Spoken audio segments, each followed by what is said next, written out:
रोज में हंगरनली जो सेडम तालुका है और कलबुर्गी जिला है और कर्नाटक के अंदर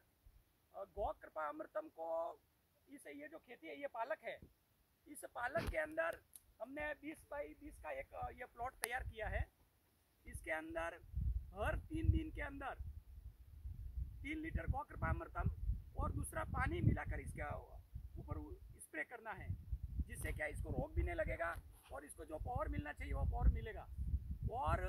इसके अंदर हर 7 दिन के अंदर पानी के साथ भी गौ कृपा अमृतम हम देंगे, तब जाकर इसका ग्रोथ होगा। और ये 1.5 महीने के अंदर ये जो प्लॉट के बाजू में भी जो पालक लगा हुआ है इसके और इसके अंदर दोनों के अंदर क्या फ़र्क है वो फ़र्क हम आपको बताएंगे गौ कृपा अमृतम के अंदर। तो आज ये 20 बाई 20 का प्लॉट का हमने ये पालक के ऊपर गौ कृपा अमृतम का उपयोग किस प्रकार होता है उसके ऊपर हम ये पूरी तैयारी कर रहे हैं।